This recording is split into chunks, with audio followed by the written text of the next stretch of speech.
et des souvenirs. Je veux revoir des paysages que ma mémoire anime. Oui, je veux que la neige qui se dépose sur ma tête déteigne sur mes cheveux. Être essoufflé quand je cours quelques mètres et me dire que je suis trop vieux. Je veux que les gouttes de pluie comblent les creux sur mon visage où le temps s'est assis. Je veux que la canne dans l'entrée soit là pour une autre raison que la décoration. Je veux que mes yeux soient fatigués de la couleur des saisons.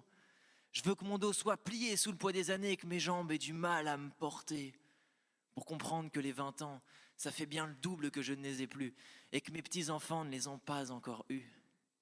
J'éviterai de les bassiner avec mes vieilles histoires, même si j'aimerais leur en raconter certains soirs. De mon temps, c'était mieux, non. Le leur est différent. Ce que j'ai vu de mes yeux, ils l'auront sur un écran. Et je ne veux plus compter les jours passés, mais ceux qu'il me reste, pour savoir ce que cela fait de vivre sous une épée de Damoclès. Je veux que mes vieux disques tournent en boucle comme l'horloge. Je veux être vieux mais pas triste, même si je ne discute qu'en monologue. Il résonne dans ma maison, mais je suis dur de la feuille, et je me donne toujours raison pour ne pas quitter mon fauteuil. Je veux que mon médecin devienne comme un ami. J'irai le voir presque toutes les semaines pour mes petits soucis. Je veux inventer des jeux avec la couleur de mes cachets, et puis fermer les yeux sur les digestifs à la fin du déjeuner. Je veux perdre mes affaires sans perdre mes habitudes. Je dirais que je perds pas la tête, elle est seulement dans la lune. Je suis en 69, avec Armstrong à la télé. Mes petits-enfants diront que mes rêves devraient être renouvelés. Et puis, je veux réfléchir à mon testament, parce que je sais pas encore ce que je vais mettre dedans.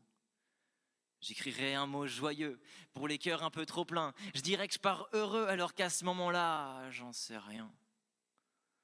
J'écrirai pour mes plus vieux amis. On se revoit dans pas longtemps. Et pour celles et ceux qui restent ici, armez-vous de courage jusqu'aux dents.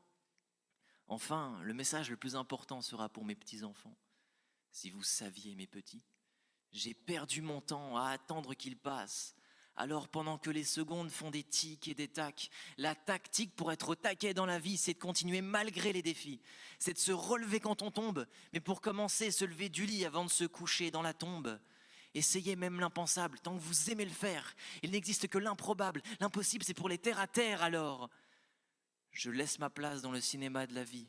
Beaucoup trop de tickets sont vendus, j'ai vu la taille de la file. Et ce n'est pas grave si mes enfants laissent leur siège vide. Je sais que c'est pour rentrer dans l'écran et jouer leur propre film.